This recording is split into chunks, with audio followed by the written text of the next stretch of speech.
Hello and welcome to the Offside Line pod with David Barnes and me, Pete Burns. If you enjoy what we do, please subscribe so that you never miss an episode and tell your friends, family, teammates, clubmates and the people you sit next to in the stand all about us. And if you'd like to leave a positive review, it would really help us with the old algorithm as it helps other people find us. Thanks for listening, and here's today's show. It's the Offside Line. This is not soccer. Is that clear? Utmost danger. Danger could be there. It's a try. A magnificent try for the 21-year-old. Brilliant.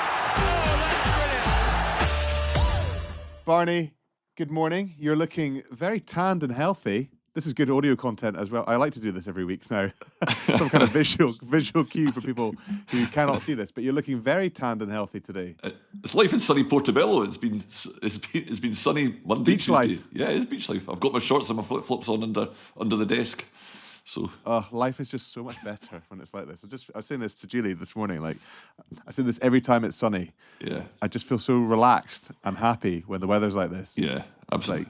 And why do we live here the rest of the year? Yeah, we're skirting dangerously close to the old debate about summer rugby, which we keep on starting and then saying we're going to dive into properly, and we never quite get around to it. And we do have to kind of the season structure debate that we promised weeks ago, and we've not. Maybe we should flag up that we've not delivered on that yet, but it is coming soon. Yeah, well, one of us hasn't delivered on that. One of us has a document with this all. Oh God, yeah, all right, okay. Full season structure, but we'll do this. We will do this. And part of your tan, I'm sure, no doubt, came on Saturday watching Edinburgh in the glorious sunshine. I hilariously saw you on the TV standing in a corner. Yeah, And you were texting saying that you hadn't read the small print about the restricted view, but to be fair, you're towering above everyone else. You must have had a pretty decent view from where you were. Was there a pillar in front of you, or no? There's nothing in front of me. You couldn't see right down the bottom corner, but we were in the corner where they scored. Like a lot of the points, Moses Tuipulotu scored his try, and then Bath, pummeled that line for most of the second that corner. So we kind of got lucky in that one. But it was quite funny. I was going to be in the press box, and my son Robbie, he's got a season ticket, but I kind of wasn't really on the ball and thinking, I did know, but I forgot that this game would come under that season ticket. So I missed the ball buying him a ticket. I managed to get 2 last-minute tickets on Thursday, and he kind of indicated, he usually doesn't really want to do much with me, he indicated that he wanted to go to the game, so I was quite chuffed. So I got Graham McPherson to cover the game, and I went. And I got there, and I was offered doing like a really bitchy, snidey complaint about it on this podcast about how it's ridiculous that they're selling these corner tickets, and, you've shortchanged it. And then I did think, I didn't pay very much for this. Maybe I should have guessed. And then I did have a quick look at the email, and it said, so I take it. Well, I didn't take it back. I didn't do it. Doug Struth. Doug Struth did not sell us a dud. It was made clear that you had restricted access, and it was actually quite good. The thing I did. It sounds daft saying this. I mean, it was a physical game, and we were lucky it was right in front of us. But like the physicality of that second half. I mean, Bath just battered Edinburgh, and fair play to Edinburgh. They just, like defending that corner. Yeah, you've kind of thrown me off. Pete's just pressed record on the. Yeah, it's just because I suddenly realised I wasn't recording the audio. I mean the video. And just like the I mean, I don't know whether it's because I was closer to it than you used to in the press box, but it was just a really, really physical battle. I mean, I was just quite impressed by it. I mean, what did it look like from your angle? Yeah, well, so I didn't try and get tickets because I was in London all last week, and I wasn't sure when I was going to get back. It actually transpired that I got back on the Friday, and I could have gone, but by that stage all the tickets were gone.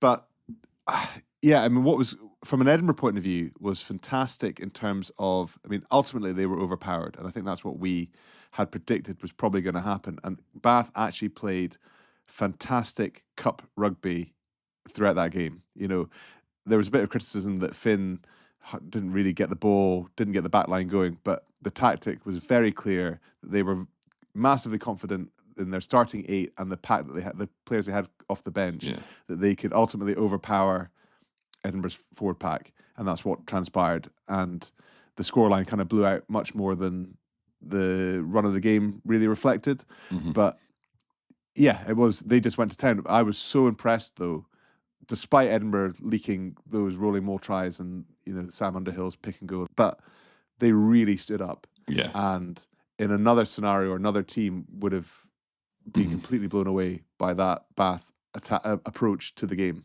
Yeah, And not many teams could live with with a Bath pack like that. You know, you think to lose, obviously off the back of the weekend, which we'll get to, Bordeaux would be able to do it, and La Rochelle and Leinster.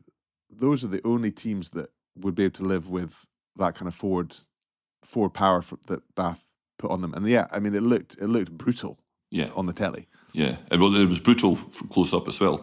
And it's interesting, isn't it? Because we've had this ongoing debate for it seems like years about Edinburgh's soft underbelly, and then twice in the last 3 weeks, they've lost both those games, but they've gone up against as you say, as powerful packs as there is in World Rugby, and stood their ground. They've probably been overpowered, but they've not been outfought or by any stretch of the imagination. So it's an interesting thing that's happening there in terms of Edinburgh. They've got a bit of a bit between their teeth at last. Yeah, the old line out Achilles heel came back to bite them though. Ewan Ashman's throwing. I mean, he's so good around the park, but his set piece really is. Yeah. There was one bit so hit and miss. Yeah, there was one bit that really annoyed me, and I don't think it showed it on the TV because I watched it back this morning, and it was just, I think, camera cut away and then came back, so you didn't see the build up to it. But it was just about 50 minutes in, and Edinburgh got the penalty try, and they were in front, and Bath predictably came back, and they defended, and Hamish Watson and Darcy Graham get in over the ball on the line, they get the penalty, they kick to 22, and then you don't see this bit, but it was like. It was like a Canadian barn dance, they were. And in fairness, Sam Skinner was off with the yellow card by that point, so they were down a jumper. But Gilchrist started at 2, I think, and then swapped back to 4, then back to 2, and it was back forward, and then they stuck Jamie Ritchie up, essentially at number 5 in the line out. Bath had somebody up in front of him, and you kind of thought it was just and you saw when they were they were dancing back and forward. I was thinking, this is far too. Ewan Ashman, who's under pressure with his darts, this is just not going to work, and so it proved that they lost it, and Bath came back again and scored again. And I was totally furious at the time. I was just thinking, surely rugby sometimes you just have to be, back to the basics. I always think about it, just what a genius in the line out a player like Peter O'Mahony is, because he's got an incredible spring, and in a situation like that, they would just bang him up at 2, and he'd win the ball. Yeah. And Ireland and Munster have done that for a decade, and he has always been incredibly effective at that. And I don't understand why they can't do a Jamie Ritchie like that. So you get Grant Gilchrist lifting, with Schumann, 2 big tall lads, and Schuey's not very tall, but he could actually lift and let go of Jamie Ritchie at that stage, as they do with O'Mahony, and he'd win the ball. In fact, really simple. Just Ashman all just about the dynamism of the spring. And Ashman has to fire a dart in straight and flat instead of trying to pick something out in the middle. I mean, it was almost comical. Like there's so much dancing around, and then they threw the ball and it went straight to a Bath player, and you're like, and so so I feel sorry. I feel really sorry for Ashman, because this has become a big talking point, isn't it? And the pressure every time must have to try and clear his head to throw it in, but those demons are just on his shoulder now. And when a hooker gets the yips, it's brutal. Yeah, and he is such a good player for Edinburgh and Scotland. Apart from that, I mean, I think his work rate in defence is, and in attack. But he makes so many tackles. He's up and at him, and it was a game again on Saturday. He was. I mean, Yavin Sebastian, I was also really impressed with him. He gave away a penalty as soon as he came on, but his defence on his line, he was because he kind of got I think he's seen as a bit of a kind of peripheral player there, and I think he's probably gone at the end of the year. They've certainly not announced a new signing for him, but he was throwing himself in. They were all throwing themselves. Yeah, so I feel sorry for Ashman, and I was really frustrated at that particular line out, because when you get your noses in front against Bath, half an hour to go, you're a man down. You just have to look after the ball, look after the bait. Yeah. So, I mean, it's because of his arrows. He's not, and we're going to get to this later in the show, but he's not even remotely in the conversation for the Lions tour. No. They're going to have 3 big injuries before they call on him. Yeah, absolutely. Yeah, I think that's right. Yeah. We're going to get to it, as I say, but both English hookers, maybe 3 English hookers, at least 2 Irish hookers, and Dowie Lake are all ahead of him. Miles ahead of him. Yeah. But if you thought about if it was based on his contribution in the park, he'd be right tram back lines, then you'd put him, he'd be right in there, because he's a good scrummager. He's brilliant around the park. Yeah. And defensively very strong. And imagine a great tourist, because he's a good guy. He's a really, one of these just up and at him positive guys. So yeah, it's a real. I mean, hopefully, I don't know. I mean, I don't know how international hookers get past this. I mean, and the problem is, once you've got a reputation as well, people are looking for it, isn't it? Because liners go wrong, but now it's always going to be with the liner go, bloody Ashman again. It's a bit like the Finn missing the kicks thing. It becomes more a narrative, doesn't it? Yeah. I remember interviewing Keith Wood years ago, and his shoulders were just in pieces. He was saying it kind of towards the end of his career, and struggled really badly with his throwing, just because he couldn't get the mechanics to work properly. And he said it was just the biggest millstone around his neck. And he thought about it, they'd get a kick to the touch, and he would just be thinking, oh my God, I've got to do this again, and it's not going to work. And one of the reasons why Ireland were. No, it's not one of the reasons Ireland were poor then, because they were, by the end of his career, they were really coming into being a world-class team. But if one of your main pillars for attack malfunctions like that consistently, it holds you back so significantly. Yeah, absolutely. And in that sense, Dave Cherry's a big, big miss, isn't he? Yeah, because again, pre-Six Nations and then coming back into the squad, and even I think most of his career, to be honest, Dave Cherry, you're thinking you're not anyone's first choice when you're picking your fantasy Scotland team, but his basics are so solid and good that you can't ignore him, especially when you're more dynamic players. They don't have that in their armory, or it's an Achilles heel for them.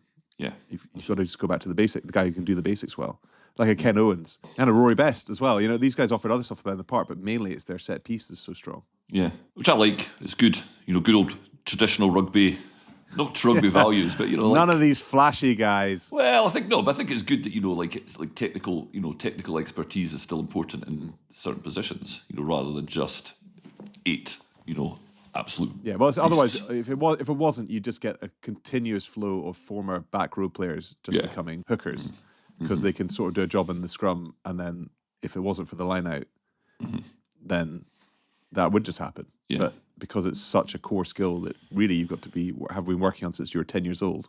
Yeah. So after that game, you didn't watch the Leinster Northampton game live because you were out with your brother-in-law. Yeah, I was out with my brother-in-law. And you missed a belter. My God. Sounds like it. I've had it on. I was busy, so I've not managed to sit down and watch it. But you were recommending before we came on air that I definitely need to take a couple of hours. Sit back, watch the whole 80. It's a magnificent game, brilliant game. And how come Northampton can do that after what Leinster did? You watched it. You give us the. Oh, I mean, what was so impressive was how they dealt with the blitz defence, which is what has just destroyed Harlequins and Glasgow in the previous 2 rounds. And just the suffocation at the breakdown. Now, Leinster were penalised quite heavily at the breakdown, and quite a lot of their tactics, which you and I pull our hair out about, which Irish teams have been doing for 20 years, around coming in at the side, being really slow, rolling out the back, allowing their jackalers to get in because they're making a bit of an illegal mess around the breakdown. They were getting pinged for it. So, they leaked an astonishing number of breakdown penalties.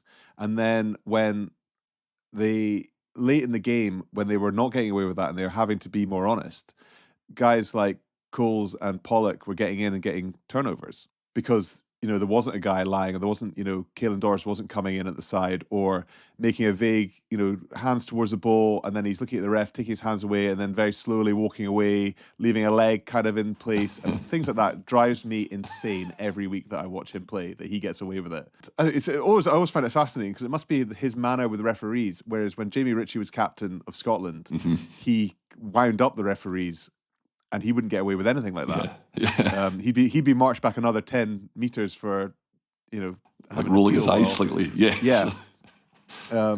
But Doris and these guys get away with it, and then until they don't get away with it and they get refereed. But I have to say the way Northampton attacked the blitz was just brilliant. There were elements of fortune and broken play. So the first Tommy Freeman try came from a big long kick deep. They ran it, and then Finn Smith cut this incredible line, and then he's a 2-on-2, and it's quite interesting because in so many other scenarios, it's well defended. James Lowe gets in between him and Freeman and blocks the pass, and could another 10 might have thrown a ball that would get intercepted, or it would just break down being a 2-on-2. But he puts through this amazing little grubber kick that sits up for Freeman, and he's over. And as we know, when you play Leinster and Ireland, you don't ever want to go behind because they can just squeeze you late in the game. They build scores, but the way to beat them is to go up early and then keep piling on the pressure, and that's what they did. And they got another, I think it was Freeman's second or third try, came from, I think Hugo Keenan, dropped a high ball. Augustus, the number 8, carries really well and does his lovely little offload to Freeman to score. So there's kind of broken play elements to it.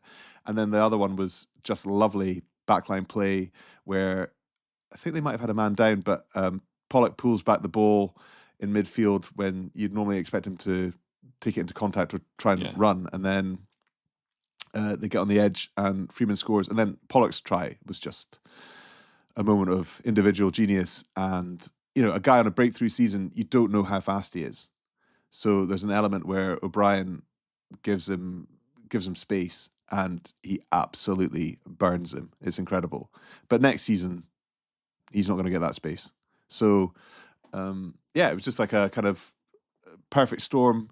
And Prendergast was found out, I would say again, much like the France game, when he doesn't have massive dominance up front and the guys outside him are not, he's just part of the machine. And when that machine malfunctions, he doesn't yet have the game management to pull the team himself out of that malaise. And there was times where he was trying to play it from deep, where they're but down on the scoreboard, where he should have just been playing territory. Which I suppose it feels, it feels the wrong thing to do when you're down on the scoreboard, to be kicking away possession. But we know with the modern game that is actually the best way to try and you get territory, and then from there you can attack from there. You need to have a bit of patience and a bit of belief and a bit of, it's as you say, it seems counterintuitive, and that's probably the difference between a great standoff and a guy that's maybe not quite there yet. Mm-hmm. So I mean, he will get there. Yeah. I mean, that's the thing. Like the machine was malfunctioning, but he wasn't trusting the machine at that stage. He should have kicked it, knowing that they just go through the gears and they know how to win games like this. But yeah, I mean, they have got the most ridiculous win record, Leinster, but you can't win every game. So the days like that will happen. Just unfortunately for Leinster, if you're a Leinster fan, it's happening in semi-finals and finals year after year after year. Yeah, quite funny. That's what I'll be about. But I do not look forward to being whoever is the 8th place team in the URC, having to go to Dublin for the quarterfinal and then probably the semi-final and then maybe the final. They're going to be going absolutely. They're going to be going crazy. They have to win a trophy. Yeah, it's been too many years. Yeah. It's interesting. It is an interesting thing, Leinster's.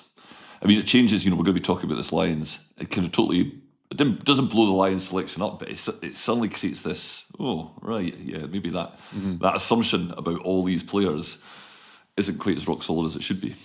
Yeah, it's really interesting because I was having like sort of WhatsApp conversations with various mates over the weekend, and off the back of the Edinburgh game, one of the guys was like, "Oh, I really don't think the Edinburgh game will have done Schumann, Darcy, or Jamie Ritchie's chances any good." I said, "Yeah, but at this stage, how much relevance are you putting onto a Challenge Cup semi-final?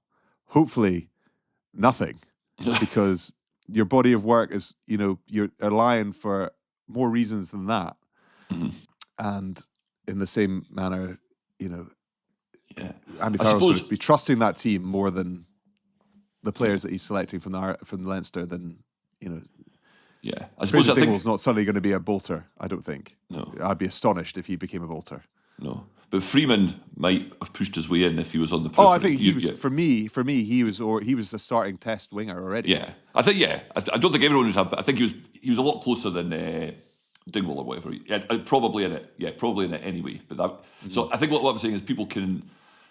And it's a Champions Cup final, not a Challenge Cup final, and there is a distinction there. But the Champions Cup final, I think, or a European semi-final, sorry, I think if you're close, it can just confirm something. Oh, it pushes, yeah, totally. I don't think, yeah, but I agree with you. Yeah, but I don't think a guy that's bolter is suddenly going to become. Yeah, I think it's got limited impact on that front. Mm-hmm. I mean, the other games, just to touch on, there was Leon Racing that you and I have to confess we haven't watched. We've only watched the highlights of, but there's nothing much to report there. And for the majority of our listeners, it's an irrelevance now that Edinburgh are out. So it's going to be a Bath-Leon final in Cardiff. Although obviously the Scottish interest at Bath is significant, and you would think as long as they all stay fit, they will do the job and get another trophy this season to go on with the Premiership Cup that they've already got, and then hopefully push on to get the Premiership title itself in a few weeks' time. Bordeaux-Toulouse, that was another, what a game. Interestingly, like it was really quite a dominant performance from Bordeaux. I mean, Toulouse didn't really look in it, and you realise the impact of, I mean, Blair Kinghorn, no doubt a big loss to them, but the biggest losses were Dupont and Ramos not playing in that game, and just a difference to last year when those three guys in the back line, it's almost half your back line, starting back line. That's a lot of firepower. Are missing, and really influential, and the two most influential backs in that team are Dupont and Ramos. Yeah, and Johnny Gray wasn't playing. He wasn't playing. He wasn't in the squad. So I was going to ask you that, whether you knew if there's any injury. I hadn't heard that. No, I hadn't heard. I saw it mentioned that he wasn't in the squad, but I don't know the answer to that, unfortunately. They had in terms of the bench spot, I think it was Adam Coleman who was the bench option that came on, and he's looking way bigger than he did when he played for Australia. Really? So still pretty dynamic, but like in terms of his actual like depth of chest to back, like he looks like a big boy now, where he's a bit more rangy in his Wallaby days, and I think he's now playing for Tonga, possibly now. Yeah, I think that's right. Yeah. But yeah, great weekend, and you have been busy as well because you're not only doing all your Offside Line stuff, you've now launched a cricket Substack. Yeah. So it's interesting. We've always had it in our head that we want to do, kind of diversify into sports and different sports, and cricket was one of them. And and we decided that Substack was a kind of good way for us to dip our toe into it. So that's what we've done. We launched it on the 1st of May. It's going to be twice. It's called The Inside Edge. It's called The Inside Edge, and you can find it by going onto Substack and typing Inside Edge. I think I'll bully you into putting the link on the show notes as well. And it was going to be twice weekly newsletter. We've got Gary Heatley, which I was really impressed with, this Monday, kind of a roundup of the domestic cricket. Well, the domestic and international with Scotland were playing on Sunday actually, but the focus was on the domestic, and a brilliant effort by Gary because he had he covered both the West Premiership and the East Premier 1, which are the two kind of top divisions, with quite a lot of detail from a lot of the games, quotes from coaches and players and stuff. So that's really good. It's quite a long document, and even longer because we managed to list all the scores. We've got old-fashioned scoreboards. When I was a kid, I used to love just going, looking through the scores. I didn't really know much about it or know the people, but I kind of knew who the top batsmen and stuff were because you kind of like the stats. And so we kind of, and they don't really appear in the newspapers anymore for Scotland. So we kind of worked quite hard. We're going to have to kind of make the process better because it took a long time on Sunday. But listed all the scores, and we hope that kind of just fills the gap that Scottish cricket doesn't get now in the kind of traditional press because they're so stretched. And then also on Thursday we've got Graham McPherson kind of doing we're calling it a Thursday read, but he started off with an interview with Richie Berrington last Thursday. This week I think he's doing a piece on a new kind of IPL style franchise tournament in Europe that Scotland are going to be involved in, yeah, so we're quite excited about it. It's gone quite well, and the first week's been free, and then we are looking for a subscription model. So it's £5 a month. I looked it up. It's £5. The average price of a pint of beer in Scotland at the moment is £5.06. So it's less than a pint of beer a month. And the twice weekly newsletters, kind of covering a sport that doesn't get the coverage it used to have and it would like. We'll do kind of bonus updates as and when required. And yeah, I don't want to plug it too much, but get involved if you've got no any plug away. I interest think it's a brilliant idea. It's Yeah. excellent and a very under-resourced and undercovered sport in Scotland. Yeah. But I should come clean because I am interested in cricket. I do like cricket. I used to go down to test. Well, I still do. I go to one test match a year. I don't really enjoy that.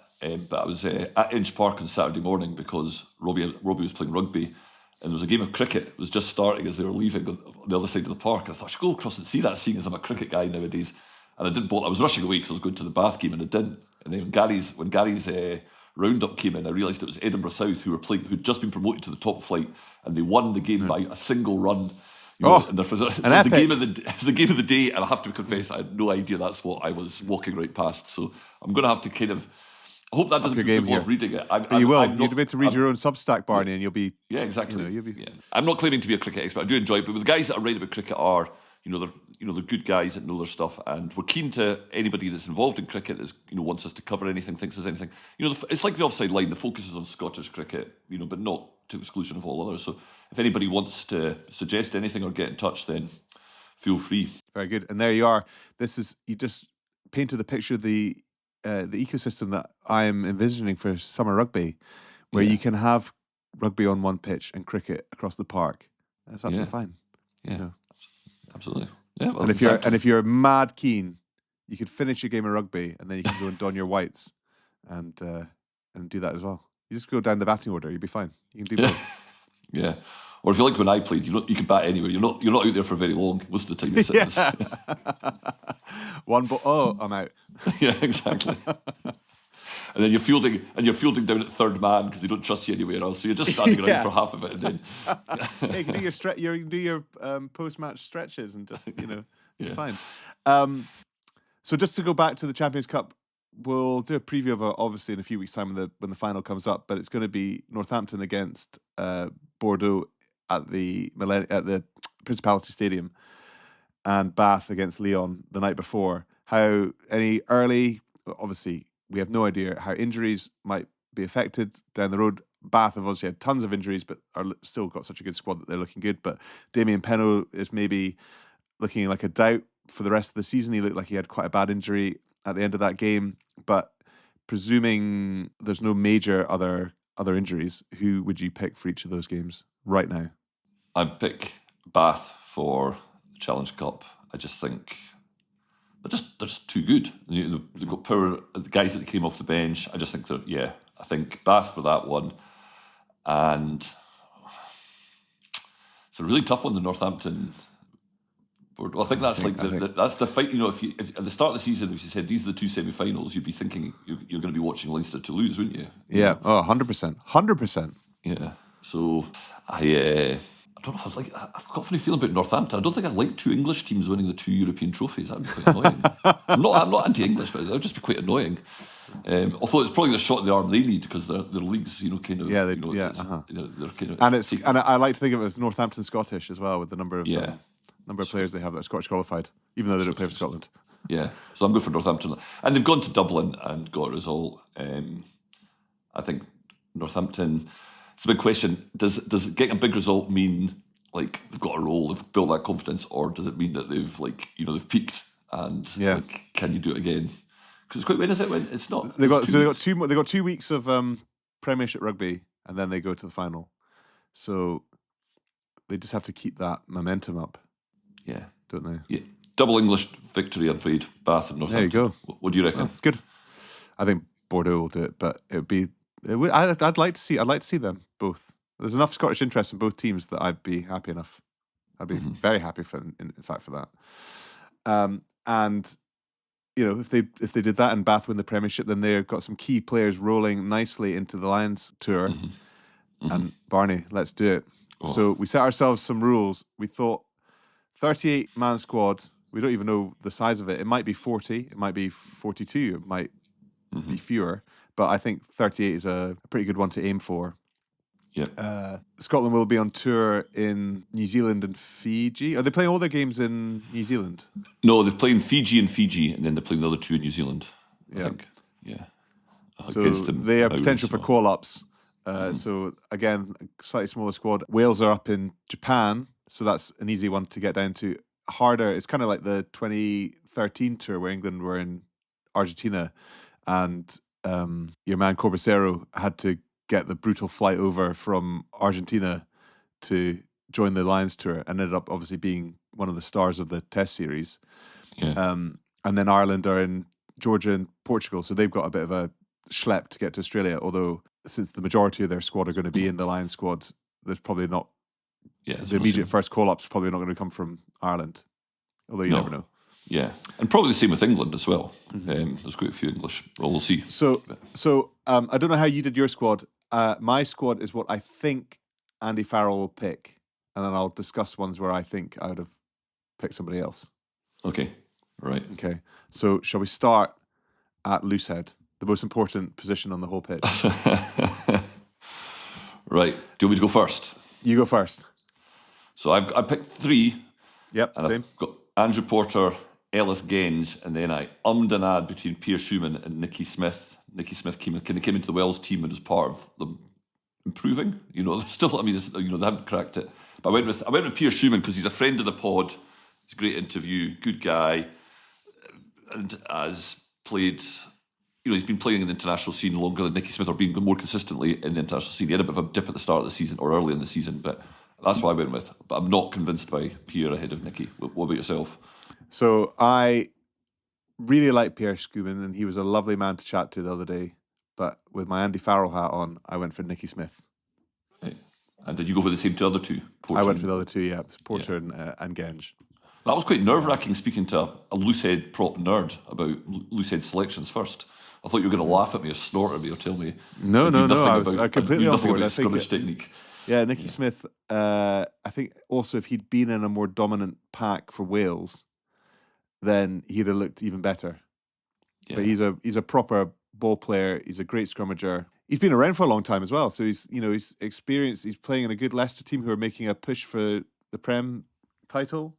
And I like him a lot. I think he could be quietly brilliant on that tour. Actually, you never know. He's the kind of guy that could come through like a Tom Smith. He's actually very like a Tom Smith player, and he could actually come through and be a test starter with a Porter or a Genge coming off the bench for him. So, you've just about convinced me, actually. Yeah. Yeah, I mean, Schumann, I think his stats.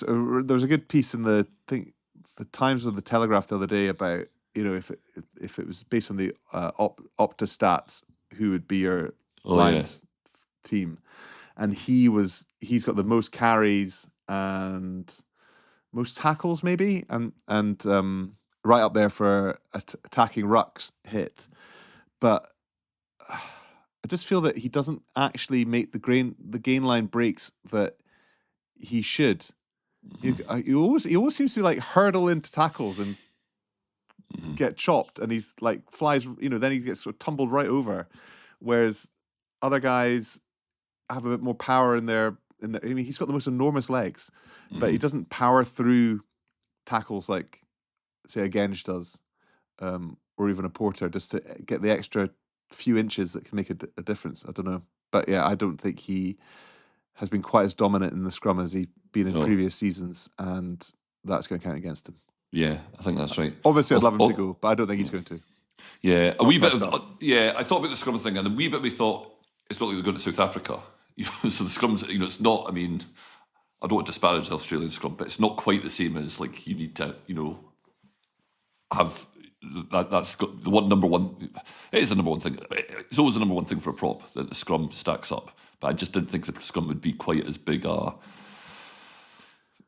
key. No, but then if it goes wrong, that is a serious problem for the Lions, because they will not be tactically going into the game thinking that they're going to struggle. Yeah. So if they do struggle, if Tanani Tupo is fit and lasts, as long as they can make him last, and he causes them bother, I mean, they've actually got a potentially really dangerous pack, the Wallabies, which you just don't, as you say, you don't associate that with them really, but they could actually have a very good pack. Yeah. And if it goes wrong for the Lions in that area, that causes all sorts of issues elsewhere. Yeah. Psychological as much as anything. Yeah. I think you've convinced me. So I think if we went for a joint pod selection, Genge and Porter are unanimous, and Burns wins out with a more compelling argument for Nicky Smith. Okay. Yeah. Hookers. Now, how many do you think they'll take? Oh, I just assumed 3, but I suppose that's a good point. Have they ever taken 4? I thought 3. I thought 3, but they quite often they took 4 last time, didn't they? I think. Yeah, it's because you've got to have 2 in every match squad, and you're backing up, so you would require one guy to, twice a week tog on, whether he's on the bench or starting. Mm-hmm. Yeah. And then you'd have to back it up a couple of days later. Yeah, it's a good point. I hadn't really thought about that. I should have. That's kind of level of thought that you really need to go into to a team selection. We'll alternate who goes first. So my selection were Dan Sheehan, Yep. Ronan Kelleher, Yep. so both the Irish boys, and then I'm really torn between Jamie George and Derry Lake, because much like Nicky Smith, Derry Lake obviously missed the Six Nations, but he's an absolute machine. And Jamie George, the opposite to Ashman that we talked about earlier, very, very accurate from the touchline with his throwing. Obviously an amazing guy in the team environment. But I think if I was to have one of them on the bench, I would prefer Derry Lake coming on, because his power and his carrying is monstrous. He's very good at jackal work. So I would probably lean ultimately towards Sheehan, Kelleher and Lake. But you kind of look at past tours where they've picked guys who have been kind of good lads. Like I always thought, oh God, what's his name? The Munster second row. Donegal O'Callaghan. Yeah, Donegal O'Callaghan was a great player, but I definitely think he was picked because he's a great lad. And when they picked Matt Stevens in 2013, I think it's basically because he was a great lad who could play the guitar in the team room and everyone liked him. Yeah. And there's like on a tour like this, there's definitely an argument for bringing really good team guys who can help galvanize the whole squad. And Jamie George has done 2 previous Lions tours, knows what the situation is. I don't think he'd be a diva about getting dropped to the bench or having a midweek role. So maybe that's not a bad guy to have around. But ultimately, I think Sheehan, Kelleher and Lake are the guys you'd bring. And then you're getting a nice little representation from Wales, which shouldn't also be ignored. Yeah. So two of the things that those were 2 factors you brought up just there that I was thinking about was the Wales thing. I think you do need to have, or you do want to have, and we say this as a Scots point of view, when we've had too many tours in the last couple of decades where we've been peripheral, absolutely peripheral. With I think it was only 2 in 2009, 2013. What year was that? 2009 originally, wasn't 2009 it? to yeah, South Mike Blair Africa, got called up. Blair and somebody else got called up, but it started off with just Nathan Hines. Yeah, 2009 Nathan Hines and Ewan Murray, and then Blair and Ross Ford got called and Tommy Seymour. Did he? No, that was 2017. Yeah, 2017. So 2009, yeah, Mike got called up after Ross Thomas Ford did. Yeah. And Ross Ford, yeah, and he played a few minutes of the Test match. Yeah, that's right. Test. But having been on that, I think it is important that you have I think that was wrong. That balance was wrong. Not just from a Scots point of view. So I think the fact that Derry Lake is in the conversation, if it's a marginal call, I think that should be a factor. I don't think it's good enough just to say we're picking purely on what they can bring to the team. So that'd be a big... I wonder if they might bring all 4, because again, it's so far away that you'd want guys for injury cover and also being in it for the whole tour, so that you've got all your systems in place for your lineouts. You're not dropping someone in and going, right, you've got to learn these moves and codes. Yeah, and you got to do it in 2 days whilst getting over jet lag. Yeah, I think there's a very good argument that might be able to do. I went for 3 just because you look at other people, like everyone's going for 3, and they did take 3 last time, and I think they ended up with 4 eventually because they had to. They'll inevitably have to call somebody in, won't they? Just the traditional nature of modern rugby. I went with Jamie George for the experience, for him being a good guy, for him being a potential captain of the midweek team, but more than capable of stepping up. So that's what I went with, but I think it's really, really tight call. Do you want to compromise and go with 4?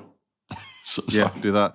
I'll tell you what's a real shame, and we've talked about this on the pod before, that if George Turner had stayed in the UK or even gone to France, he'd have been an absolute shoo-in for the squad, because he's a brilliant player, and Scotland have missed him, and I think he would have been a tourist this year.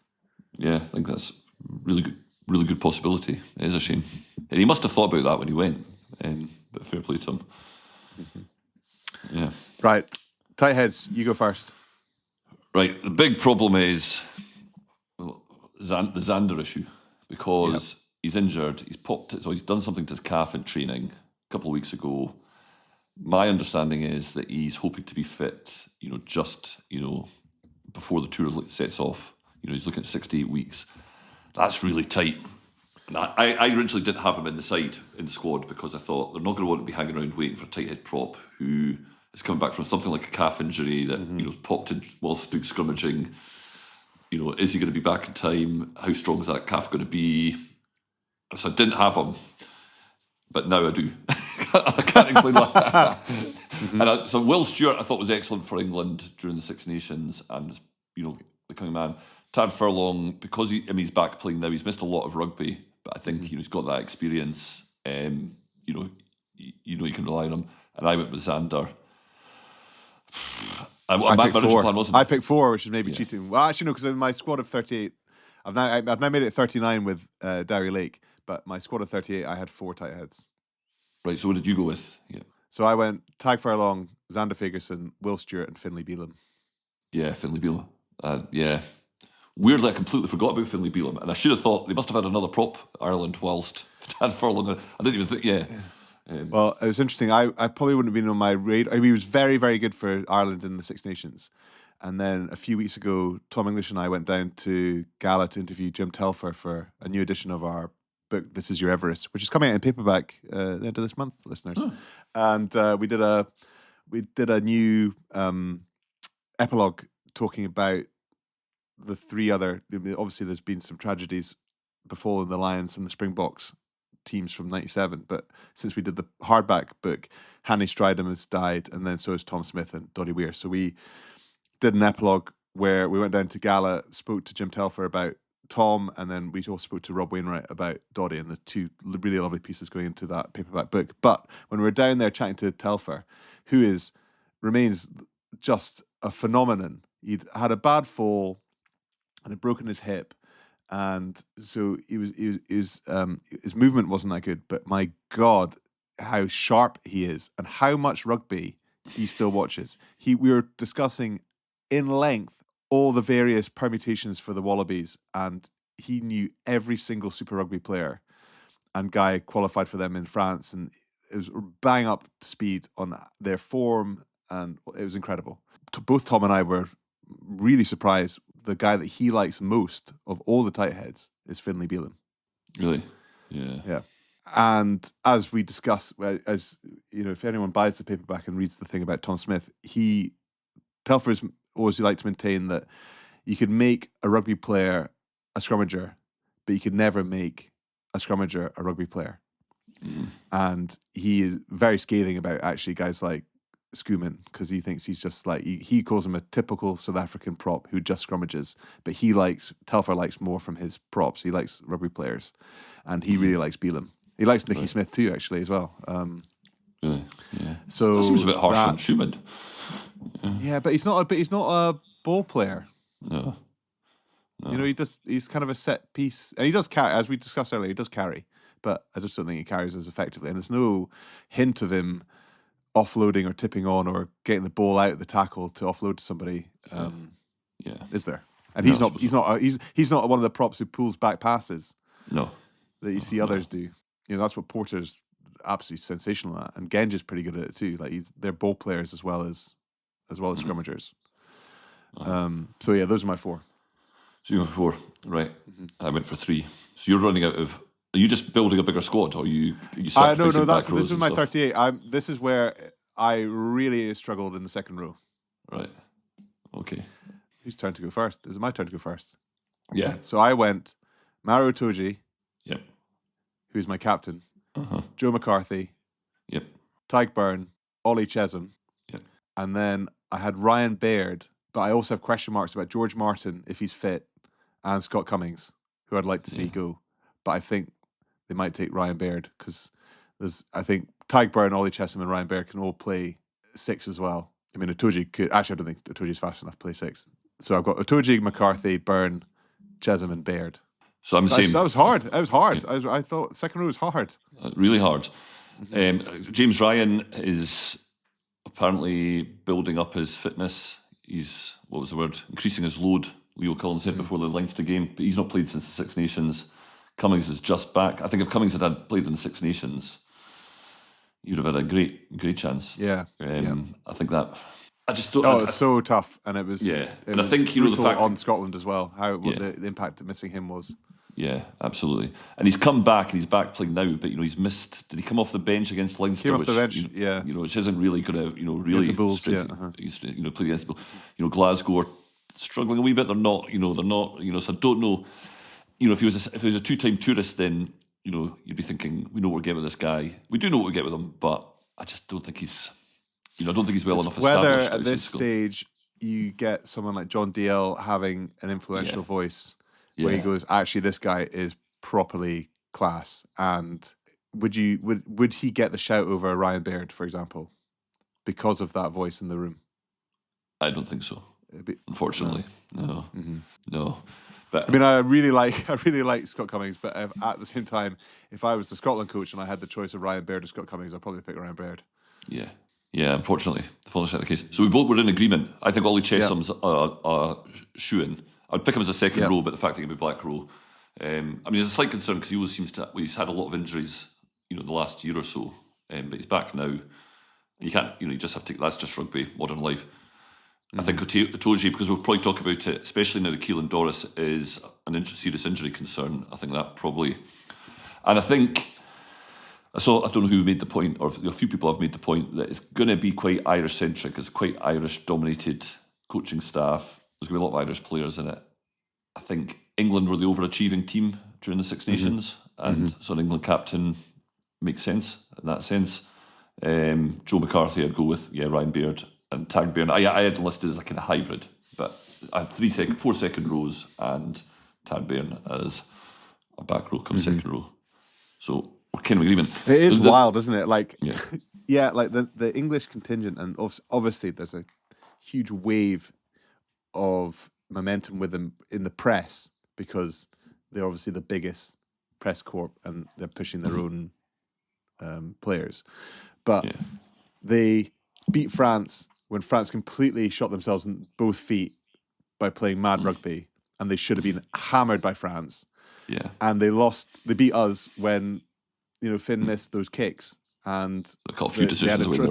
Tommy Freeman had a try that he pretty much admits he didn't put down, and that puts them in second in the Six Nations. And suddenly they get all this momentum, or at least the noise around them is so much higher than it might otherwise have been. But that's where we are. Yeah, you have to give it. Yeah, and you're right, but they beat France. Like France, more fool them, but England took advantage. I agree with you in that sense. But I still think Itoje, he led a team that exceeded expectations. And they've just got that momentum that it just creates. They did better at the World Cup, didn't they? They did better at the World Cup than people expect them to do. Yeah, absolutely. So I think you go on a tour, you want guys that overachieve as opposed to Scotland, who quite often underachieve. And certainly he is, of anyone in this team to be a shoe-in for starting. Yeah, you think Dan Sheehan, and in the pack, Dan Sheehan and Maro Itoje are the only two that are pretty much guaranteed to start. Yeah, absolutely. And I thought it was worth Caelan Doris, breaking news yesterday was that he's getting a shoulder operation, and the prognosis is unclear because I think Jack Nienaber said it's one of these injuries that until they actually get into his shoulder to clear it up, they don't know the extent of the damage in there. So it might be a 4-weeker, or it could be a 3 months or more. So that is really a hammer blow for him personally. But was one of the leading contenders for captain, and again, one of the few shoe-ins to probably start. Yeah, reading in between the lines of that interview with Jack Nienaber, it sounded like it's bad. Yeah, didn't it? It could be just 4 weeks, but my feeling is it's quite serious or something like that. You're like, that's not. But if it is only 4 or 5 weeks or 6 weeks, or the tests aren't until the end of July and the start of August. But do you do an Alan Wynne-Jones and bring him back in? Alan Wynne-Jones was not. He was poor in that test series in 2021. Yeah. He was an older man than Keelan Doris is. He was a guy that was. But it was a mistake to bring him back. Yeah, I left him out on that basis of that. Or I dropped him out. I've dropped him out now. It's funny because it's like it really it's reminiscent of. I don't think it's going to have the same impact, but it's kind of like Billy Vunipola in 2017 when he went down injured. I think in the semi-final of the Premiership, broke his arm, and he was in incredible form in 2016, 2017. And I have always maintained that I think the Lions might have actually won that series in 2017 if he'd been fit, and you'd had a back row of him, Faletau, and Warburton / Sean O'Brien. Especially the form he was in, he was he was unbelievable. I mean, I was going to say best number 8 in the world, but he was at the time he's competing with Dwayne Vermeulen and Kieran Reid. But those three were head and shoulders above every other number 8 on the planet. And if you'd thrown in the form that Faletau was in, Warburton was good, and Sean O'Brien was just incredible on that tour as well. So I think that could have been the edge that the Lions to get the Lions over that beyond the draw. But anyway, the injury opens the door to Faletau again. Jack Dempsey coming back from injury. Matt Fagerson, how's his injury? Good question. I don't know off the top of my head. I should know that. Aaron Wainwright as well, possible. I think he'd be very good on those pitches, and I think he's a brilliant player. And Ben Earl, again, that's a number 8 option suddenly open to a guy like him, who is very, very good at the World Cup at number 8. So do you want me to? Is that my turn? Is that you teeing me up? That's me teeing you up. Oh, sorry, Burnsy, I was slow in the uptake there. No. Right. No, so what are we fine. talking? Are we just doing back row all together, or are we doing Just back row? I'm doing back row all together, but you can break it up if you want to. No, it's fine. I did it all together. So I went with Tad Byrne as a kind of hybrid. Ben Earl, Tom Curry, who had great Six Nations, and just really come back into it. Henry Pollock, I think, confirmed. He's got momentum on his side. Huge performance on a big. That's going back to what you said early on. Does a big European get you on the plane? Well, I think Henry Pollock had made a strong case up until that point, but his lack of experience maybe counted against him. But if you kind of you're that instrumental to beating Leinster on their own patch in a European final, I think that can work in your favour. So I've gone with him, Jack Morgan. We've dropped Caelan Doris, Josh van der Flier. I've gone with Jamie Ritchie because I think he's just come back into form. He's a total battler, total warrior. So I just had a feeling they're going to go for Jamie Ritchie. And one of my left field picks is Alfie Barbary. Wow. Just a bit different. Wow. He'd be a great tour man. Be a great tour man. I think he would be a great tour man. And you know why? I spoke to Finn Russell after the game on Saturday night, just briefly, and I was just chatting about the game and after about the Bath and Edinburgh game. And he didn't give any great secrets away. He was basically saying it felt like a World Cup final for these guys. We had to get the job done. He was quite pleased, like we said at the start, that he got done. But he talked about Alfie Barbary, and he says, "I don't understand why he's not in the England team. He's just, just adds, so whenever much." I watch him play, I always think, I wonder if he's got any Scottish connections because it's been a while since is he even? I don't think he's even been capped. I don't know. I'm not sure if he has. He's a great player. Yeah, and so I just and it's probably the joys of picking a team knowing that it's never going to be selected. He was fresh in my mind because he made a big impact off the bench. Finn Russell thinks he's a good guy, so I went with him. And I was umming and ahhing, and I thought, right, I'm going for it. Throw a left field in because there's always somebody like that, isn't there? Yeah. Well, I thought that was going to be Henry Pollock, but apparently you've got even more. Yeah, Earl, Curry, Morgan, Pollock, Ritchie, Conan, Van der Flier and Barbary. And I suspect I'm going to have a lot of comments saying Barnes is an idiot over 2 or 3 of those selections. I like it. Right. So, I mean, I had obviously Caelan Doris in, but let's just say he's gone. So that let me bring in Ben Earl, who I hadn't originally selected. But we are incredibly short of actual bona fide number 8s. I mean, Jack Conan is the only number 8, proper number 8 in there. Everyone else is, an open side playing 8. Yeah, and that was part of my thinking. Ben Earl. So maybe that's why I do think someone like Faletau might be brought in because he's an 8. Anyway, the other ones I went for were Tom Curry, Jack Morgan, Josh van der Flier. I would love to bring Jamie Ritchie.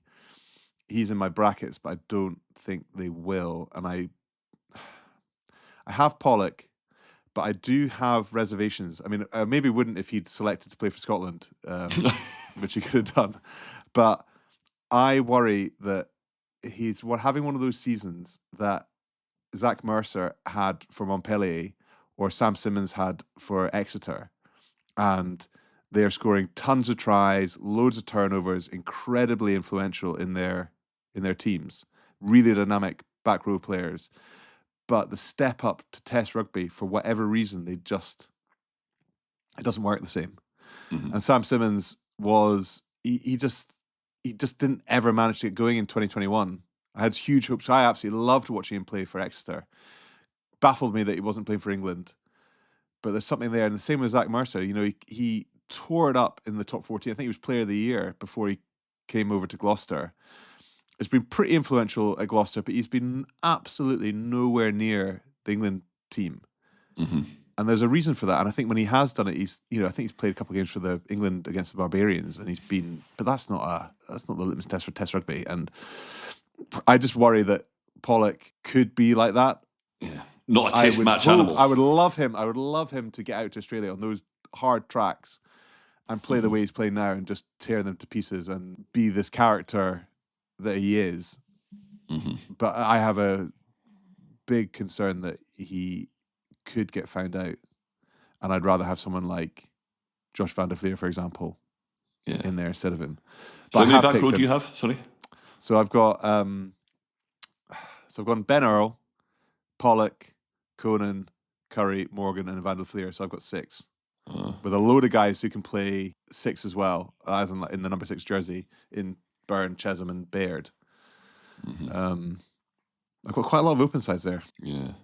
I've got too many open sides, so I'm gonna drop Henry Pollock. I'm gonna bring in Toby Faletau. Yeah, we need 8s. Yeah, otherwise we've only got one number 8. Well, not if you pick Alfie Barbary. Not if you pick Alfie Barbary. No.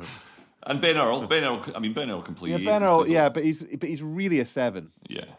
So I think we're in agreement. Earl, Curry, Morgan, Conan, and Van der Fleer.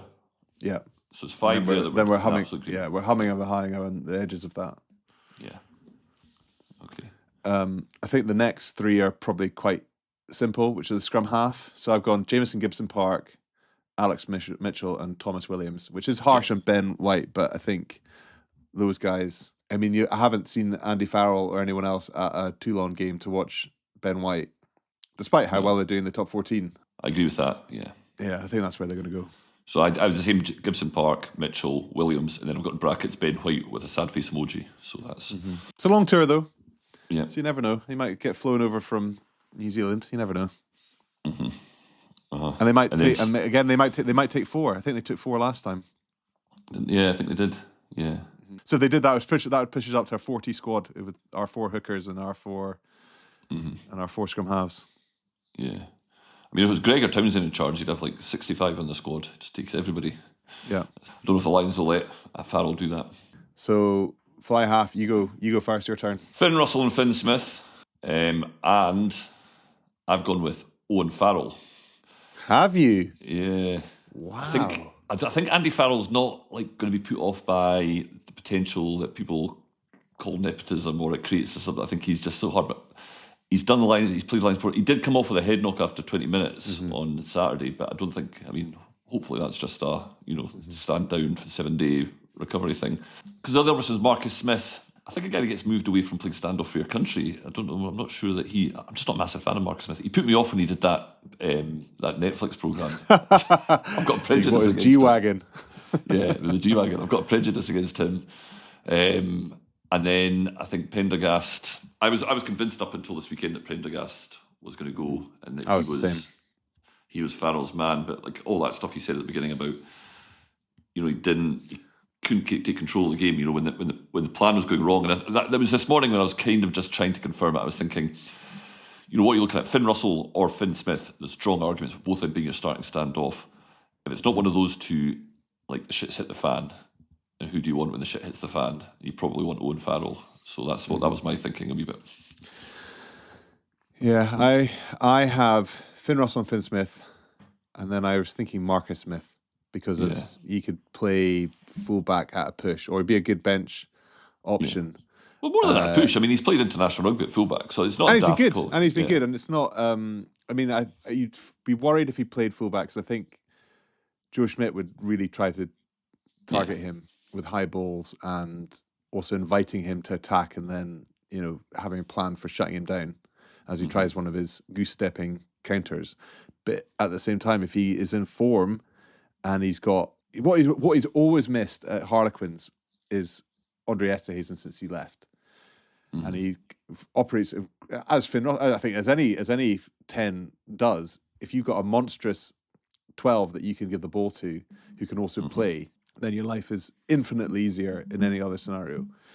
And he would have, well, we'll get onto the centres next, but highly likely to have a choice of big 12s to play off. So I think he'd be a really good option. I think, again, I had Sam Prendergast as an almost certainty, just because actually I think he would be slotting into a system. I imagine they're going to adopt a very Leinster Irish system because they've got so little time to play, and he'd be a very good cog in that. But as we discussed in previous week, that's not really the ethos of the Lions to do that. So I don't know, but he's fallen out of favour for me out of that group. But I didn't see, I think Owen Farrell is just not in form. He's stepped away from Test rugby because of the media scrutiny, and I don't think he would enjoy what inevitably would happen if he did this. Although saying no to the Lions and being coached by your old man would be a very hard one to say no to if he was asked. But I just think if you're playing for a team that are very low down in the top 14, just got knocked out of the Challenge Cup semi-final, you've hardly played, you've been criticised by your own team owner at Christmas time, being called by Midi Olympique one of the worst top 14 signings ever. I don't think you're coming in with the kind of swagger that you need coming into a Lions tour. No. For a man who's achieved so much, I wonder if he would have some kind of imposter syndrome coming into that scenario. Yeah. I mean, I think, he has achieved so much. I think you must know how good he was or could be. And in way better form 4 years ago, he was the third choice fly half. Yeah. Yeah. It's amazing that. Yeah. It's a fair point. He's played a bit better recently. I think you're probably right. You maybe talked me about that. I'm sticking with it. I mean, I think the point about how he stepped away from international rugby, that was. I saw some pundits were going for Courtney Laws, as an England call-up, and I just what a load of bullshit. What a load of bullshit that would be. Yeah, I think if you, and so it's a fair point, because one of the big things is I just think if you've decided that you're not up to playing international rugby anymore, then really you're not up to be an Alliance tourist anymore. So. I can't really have that view on Courtney Laws and then not have it on O'Farrell. Playing Pro D2, I don't think you can. I mean, he's done a Delalio in 2005 talking about he was retired from Test rugby, and he basically managed to talk his way onto the Lions tour by saying that Heineken Cup rugby was the same level as Test rugby, and his experience, yada yada yada. It was a real PR campaign. He got himself on that tour. Unfortunately, got injured and left early, but. Courtney Laws has been doing much the same, going on podcasts saying that he is ready and he can do a job and he'd love to do it, but it'd be an astonishing insult to all the other guys, albeit we have said that second row is a bit of a weakness. For there's 2 or 3. Yeah, there's 2 or 3 pundits that I saw had him down there. I think there's sometimes a lack of imagination with the press. Like, Courtney Laws has done loads of Lions tours, we'll get him, and maybe I'm doing the same there with Owen Farrell, but I mean, it would have been absolute. I mean, it was a nonsense call, to be honest with you. It did remind me, though.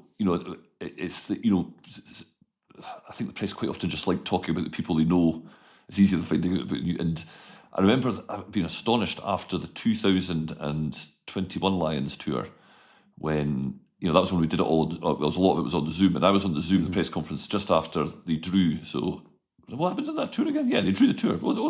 No. They lost the tour. They lost the tour. Morning Stain.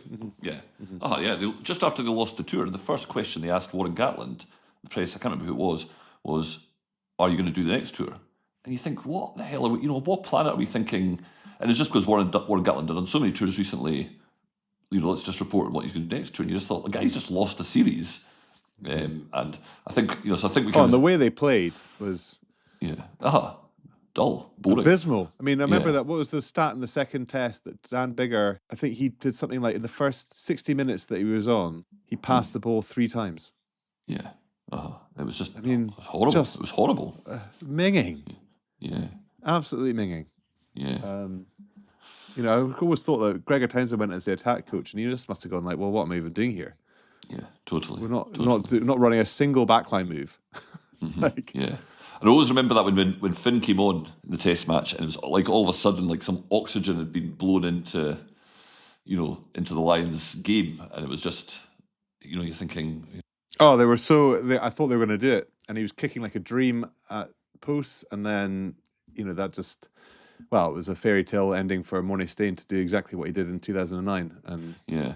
rip over a monstrous penalty to win the game. But I think late it on. is relevant. Not that I think it's going to be the same sort of contrast, but we've got Johnny Sexton there, who's obviously a big fan of that pressure game, that kind of style. Doesn't really like standoffs that are a bit more.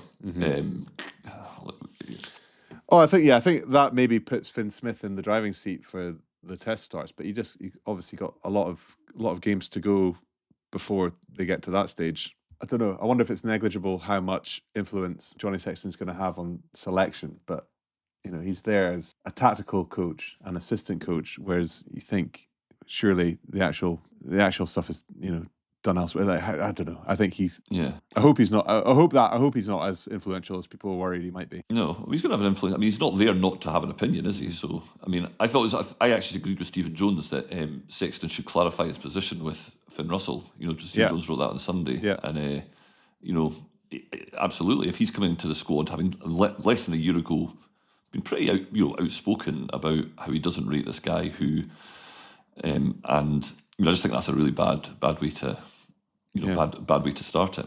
No, fair play to Finn. He's never once bitten back about it. Yeah, totally. It's an amazing ability. Quite a lot of people were asked, like, his Bath teammates and coaches, and they're saying, is he anxious about it? Like, nah, it doesn't. Must be just brilliant. Just to, what will be. It's amazing. Right, centres. So these are. I've gone for Sione Tuipulotu being in there and being fit. I've gone for Hugh Jones being there and being fit. Gary Ringrose and Bundiaki.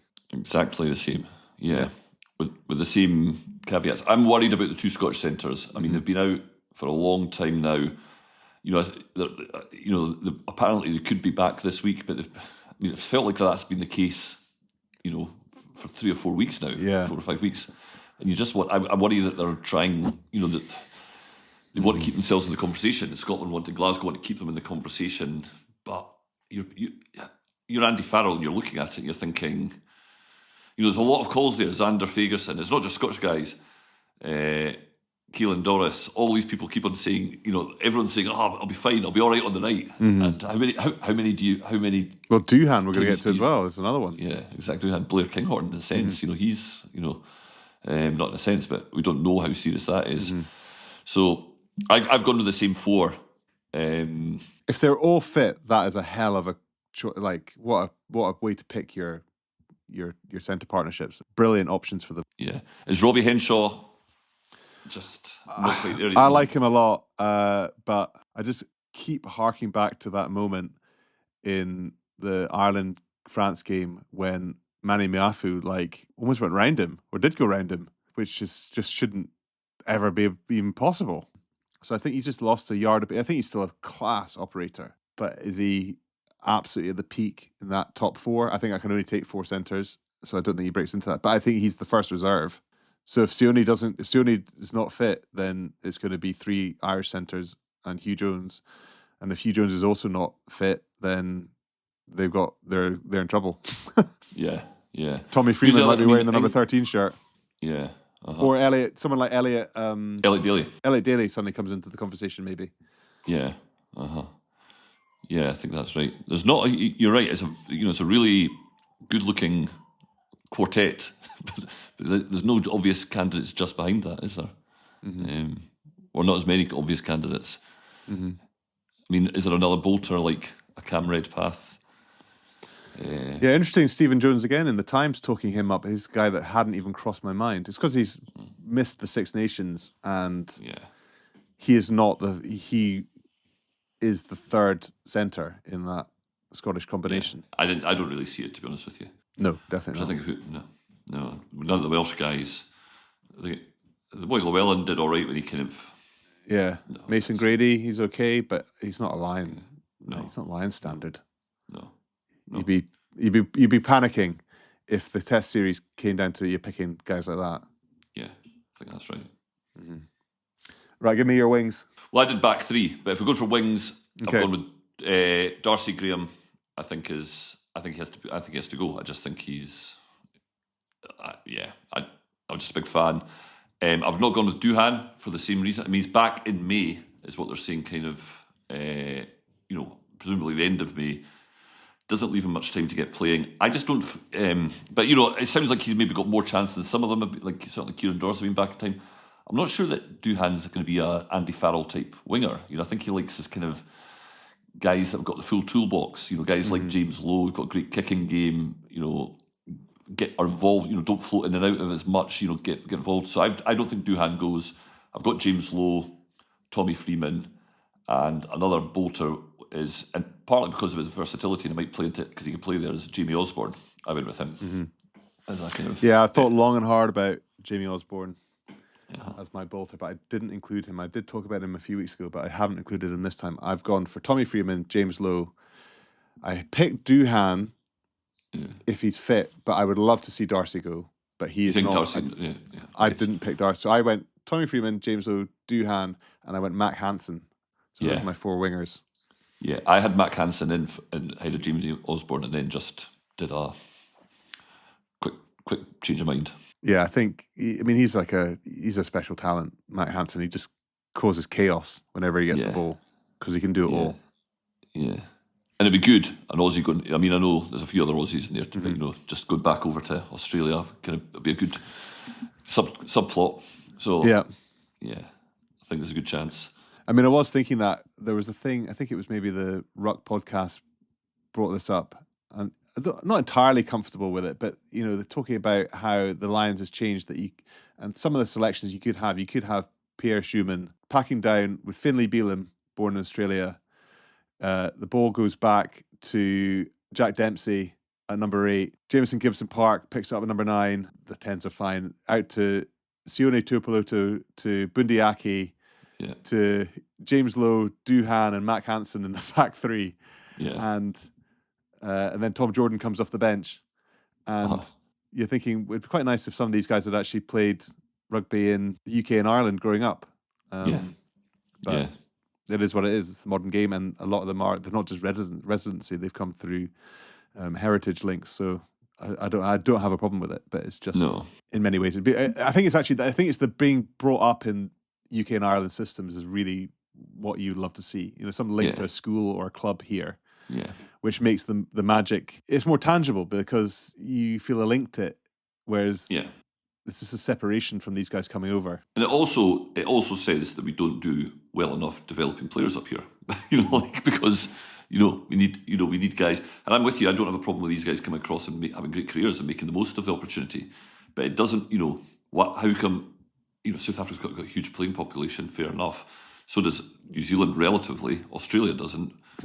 So they're doing something better than us. You have to look at that and say, why are they producing these? Unless it's genetics, which I don't believe really. Although there is a lot of big. It's the weather, Barney. It's the weather. It's because they're all outdoors playing sports in the gorgeous weather. Not so much in New Zealand, but certainly in Australia. And that is again another reason why we should move to summer rugby. Okay. Yeah. Don't. Yeah, we'll get down to that. Yeah. Okay. Fullbacks. I went Hugo Keenan, Blair Kinghorn, and my other bolter, Tom Jordan. Oh, you did have Tom Jordan as a bolter. Mm-hmm. Yeah. Mm-hmm. He kind of does the Jamie Osborne thing as well, doesn't he? Because he does. Yeah. Play centre, play standoff, gives you options. Especially when you've got to get through the midweek matches nowadays. I think you could, rely on one standoff to play every midweek game, and then that's that taken care of. Whereas, you pick 3 standoffs at the moment. Say you pick 3 specialist standoffs. I'm not sure that that's as easy because just the traditional nature of the sport. So I can see the argument for Tom Jordan totally as a utility back, and it allows them to go 6-2 on the bench if they want to. Yeah, because he covers so many positions. And they do, and you have to. You can't just dismiss these midweek games as something you've got to get through because you have to play them. And you don't want to be in the situation where you've not given yourself enough. Oh, it's a disaster if you lose them. Yeah, if you lose any of them or you struggle, you're in trouble. Or you're having to putting out guys back to back, and then after a long season, they start breaking down because you're asking them to back up games. Those midweek games are absolutely essential, and you have to have the right tools in your selection kit to deal with that. And you don't want to be going into the test week, and you've got, Finn's your starting standoff. So Finn Russell's starting to say, but, he's got to be knocking. You're not 100% convinced So you know Finn Smith's coming in, and then your third choice you have to play on the Wednesday just you know to get the game done. So you do need that. You might be quite happy doing that if the first your front. Well, you would be quite happy doing that if your front two standoffs are fit and ready to go. But if not, then so I think there's an argument for Tom Jordan, but I didn't pick him. I only picked two. I only had Hugo Keenan and Blair Kinghorn. And just hope Blair's comes through fit, because he could have a career-defining tour if he's fit. Yeah, so he's just for anyone that's maybe not. He came off with a knee injury last weekend, not the weekend just passed, but the weekend before that, and then he missed this game on Saturday. And he's over. They said he would, and even if they made the final, I don't think they were confident that he was going to play that, but he will play. They seem to be confident that he'll play for the run-in of the top 14. But I mean, that's the other issue, with Blair Kinghorn particularly, but there's a few others might have come into conversation we've not mentioned. That when is it the final game's the 20th of June? I think it's not the day. Yeah, it's the same time as it's not the same the weekend as the Argentina Lions game. Yeah, maybe the week after. It's the week after, yeah. So the first game, the Argentina game, is the 20th, and the French finals are the 28th. So it's the week after. So that's not ideal. That might not count for him. And I wondered, because the boy Willis, he was in the conversation. Is he falling out? I think it's too much of a stretch to pull him in late, and he doesn't have any Test pedigree recently. Yeah. I mean, he is playing brilliantly for Toulouse, but what a pack and a team to play in. Like, I'm not surprised he looks brilliant. Yeah, he is superb, but he looks especially good in that team. Agree. I think it's too much. It's too much to pull him in. There's too many other good options in the back. Like we're struggling to find a number 8, but we've got about 8 genuine contenders at 7 in the Six Nations. So just jumping back to that 8, what about his brother, the boy? Was he would have been an Ben Curry? Yeah. Willis. Tom Willis. Yeah, Tom Willis. No, I don't think he is. He's again very good for Saracens, but he's not yet proved anything at Test level. Yeah, fair enough. I just thought to throw that name in the mix. Yeah, but they're struggling at number 8. But so you never know. A few injuries and could well get the call. I'm holding out for Alfie Belbury, and then I'll look like an absolute. Oh my God, genius, Mystic Meg. Mystic Meg.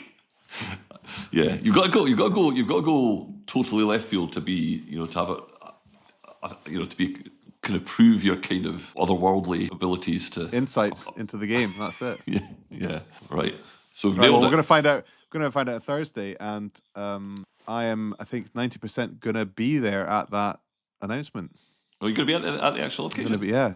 So I was going down for another work thing, and then my pal texted and said that he'd got 2 tickets. So do I want to go with him? So I think I'm managing to make the plan all come together, and I'll be there. So do you want to try and do a podcast from there, a short one? You could do it on your phone. Yeah, I think that'd be quite good. Like just like a 5-minute chat, and then we can. Yeah, and it'll be different because usually me that's been at the thing and you get asking. Yeah, I'm there.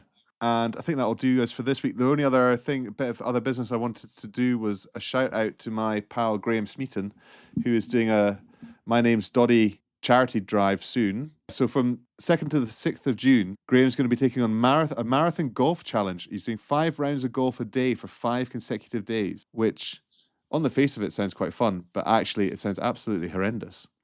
Mm-hmm. So he's going to be walking the equivalent of a marathon a day, hitting 400 to 500 shots per day, and playing pretty much non-stop for 17 and a half hours from 4:30 in the morning until 10 p.m. at night on Gillen, Lough Ness, Kilspindie and Longnidry. And I'm going to put the links to his Just Giving page on our show notes. But if anyone fancies sponsoring him, that sounds like it will be incredibly hard work, actually. His hands will be in pieces by the end of that. Right, run me through that again. What's he doing? He's doing 5 rounds a day for 5 consecutive days. 5 rounds a day? That's mental. That's absolutely mad. Yeah. So I think he'll be, and he aims to raise 25 grand to support My Name's Doddy Foundation. So a very, very good cause, as we all know, very close to all our hearts. So get on Graham's page, and if you're around any of those courses on those dates, 2nd to the 6th of June, get down and support him. I'm sure he wouldn't mind having the odd person, if there's any celebrity rugby players fancy joining him on this, a round or 2 or 5 a day, get in touch. I'm sure he'd love that. That's blown my mind. That's it. That's well. I've got a He will friend. be thoroughly deserving of that, any money that he's raising. Yeah, absolutely will be. Yeah, I've got a friend a university pal who sadly passed away. And we have a golf outing every year to celebrate that. And one year they played 18 holes. They went for lunch. They played 9 holes in the afternoon. And the last 9 holes was the worst experience of my life. I don't think I finished a single one of them. So, I decided after that 2 rounds of golf, or even 1.5 rounds of golf a day, was far too much. So, good on Graham. But, yeah, I think you've misread that. It must be something not quite ridiculous. That's the part of the challenge. It's got to be hard. Right, listeners, Right. we'll hopefully catch up with you later this week. And if not, it'll be next week. But hopefully on the aftermath of the Lions selection, and we'll have plenty of saltire-clad members of that tour party. Fingers crossed. Perfect. Thanks. Nice one, Barney. I'll see you then. Cheers. Cheers, Pete. Thanks, bye. Bye. It's the offside line. This is not soccer. Is that clear? Utmost danger. Danger could be there. Fuck, it's a try. A magnificent try for the 21-year-old.